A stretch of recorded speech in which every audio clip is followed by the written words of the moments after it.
नमस्कार। देश की तमाम फटाफट खबरों में आपका स्वागत है। खबरों के लिए आपसे निवेदन कि यदि आपने हमारे चैनल को सब्सक्राइब नहीं किया है तो कृपया करके आपके अपने चैनल को सब्सक्राइब करना ना भूलें। आप सब्सक्राइब करते हैं तो हमें हिम्मत होती है सही और सच्ची खबरें आप तक पहुंचाने की। तो क्या है आज की बड़ी खबर? भाजपा हरियाणा के इतिहास में लगातार तीसरी बार सरकार बनाने वाली पार्टी बन गई है। पार्टी ने 2014 के 10 साल बाद इस बार फिर से अपने बूते पूर्ण बहुमत हासिल किया है। मंगलवार यानी आज आए चुनावी नतीजों में वह राज्य की 90 विधानसभा सीटों में से 48 पर जीत दर्ज कर चुकी है।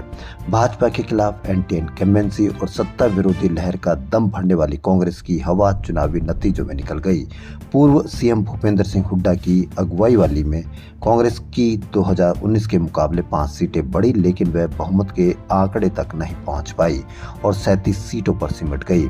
भाजपा के इस हैट्रिक के पीछे कई फैक्टर रहे बताते हैं। पार्टी ने लोगों के गुस्से से निपटने के लिए 4 मंत्रियों समेत अपने 1/3 एमएलए के टिकट काट दिए थे। वहीं जम्मू कश्मीर से आर्टिकल 370 हटने के बाद हुए विधानसभा चुनाव में इंडिया गठबंधन ने 49 सीटों पर जीत दर्ज की। गठबंधन में शामिल नेशनल कॉन्फ्रेंस को सबसे ज्यादा 42, कांग्रेस को 6 और सीपीआईएम को 1 सीट मिली। सरकार के लिए 46 सीटों की जरूरत है। भाजपा ने 29 सीटें जीती है। पार्टी को पिछले चुनाव के मुकाबले 4 सीटों का फायदा हुआ। हालांकि जम्मू कश्मीर भाजपा अध्यक्ष रविंद्र रैना नौशेरा सीट से एनसी कैंडिडेट से करीब 8000 वोटों से हार गए। उन्होंने पार्टी हाईकमान को अपना इस्तीफा भेजा है। पूर्व मुख्यमंत्री महबूबा मुफ्ती की पार्टी पीडीपी ने 3 सीटें जीती है। पिछले चुनाव में पार्टी को 28 सीटें मिली थी। पहली बार चुनाव लड़ रही महबूबा की बेटी इल्तिजा मुफ्ती श्री गुफवारा बिजबेहरा सीट से करीब 9000 से ज्यादा वोटों से हार गई। वहीं जम्मू कश्मीर में आम आदमी पार्टी ने पहली बार जीत दर्ज की है। डोडा सीट से महराज मलिक ने भाजपा के गजय सिंह राणा को 4500 से ज्यादा वोटों से हराया। वहीं पीपुल्स कॉन्फ्रेंस को 1 सीट पर जीत मिली, 7 पर निर्दलीय जीते। संसद पर हमले के आरोपी अफजल गुरु के भाई एजाज गुरु को सोपोर सीट पर 129 वोट मिले। नेशनल कॉन्फ्रेंस के अध्यक्ष फारूक अब्दुल्ला ने कहा कि उमर अब्दुल्ला जम्मू कश्मीर के अगले सीएम होंगे। फिजिक्स के नोबेल प्राइज 2024 की घोषणा हो गई। इस साल ये प्राइज एआई के गॉडफादर कहे जाने वाले जेफरी ई हिंटन और अमेरिकी वैज्ञानिक जॉन जे हॉफील्ड को मिला है। उन्हें मशीन लर्निंग से जुड़ी नई तकनीकों के विकास के लिए सम्मान दिया गया है, जो आर्टिफिशियल न्यूरॉन्स पर आधारित है। हरियाणा में मुख्यमंत्री नायब सिंह सैनी की सरकार में 8 मंत्री और स्पीकर विधानसभा चुनाव हार गए। सिर्फ 2 ही मंत्री चुनाव जीत पाए। जीतने वाले मंत्रियों में पानीपत ग्रामीण सीट से राज्य मंत्री महिपाल डांडा और बल्लभगढ़ सीट से कैबिनेट मंत्री मूलचंद शर्मा शामिल हैं। महाराष्ट्र के पुणे में गरबा करते हुए एक व्यक्ति को हार्ट अटैक आ गया। अस्पताल ले जाने पर डॉक्टरों ने उसे मृत घोषित कर दिया। घटना का वीडियो भी सामने आया, जो सोशल मीडिया पर तेजी से वायरल हो गया है। दरअसल वायरल वीडियो में नजर आ रहा है कि अशोक माली नाम के व्यक्ति एक बच्चे के साथ गरबा कर रहे हैं। 20 सेकंड के इस वीडियो में शुरुआती 10 सेकंड तक सब कुछ ठीक नजर आता है। 11वें सेकंड पर अशोक के नाचने की स्पीड कम होती है। 12वें सेकंड पर वे आगे की तरफ झुकते हैं और 14वें सेकंड पर मुंह के बल जमीन जा गिरते हैं। यह सब इतना जल्दी होता है कि कोई कुछ समझ नहीं पाता। अशोक को गिरने से बचा भी नहीं पाता। लोगों के मुताबिक बेहोश हुए अशोक को तत्काल ही नजदीकी अस्पताल ले जाया गया, लेकिन डॉक्टरों ने उन्हें मृत घोषित कर दिया। हरियाणा विधानसभा की 90 सीटों पर वोटिंग में रुझानों को लेकर सुबह बड़ा उलटफेर हुआ। मंगलवार सुबह कांग्रेस बहुमत का आंकड़ा पार कर 60 सीटों पर बढ़त बना चुकी थी।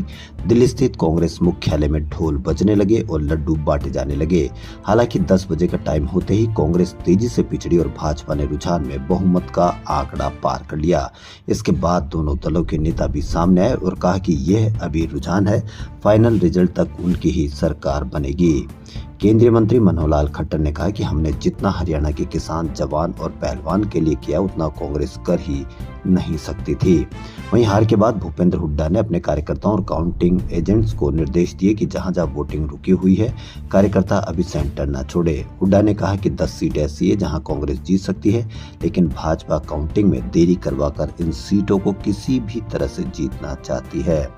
अनिल विज ने सुबह रुझान के बाद खुशी मनाने को लेकर कांग्रेस पर तंज कसा था। उन्होंने सुबह सुबह झूठ की दुकान खोली थी।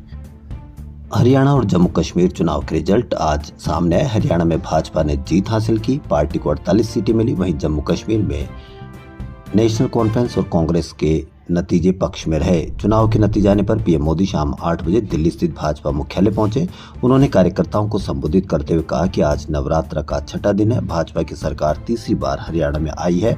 हमें हर जाति हर वर्ग ने वोट दिया। पीएम ने कहा कि गीता की धरती पर सत्य की जीत हुई है। जम्मू कश्मीर में दशकों के इंतजार के बाद शांतिपूर्ण चुनाव हुए। हरियाणा के लोगों ने इस बार कमाल कर दिया।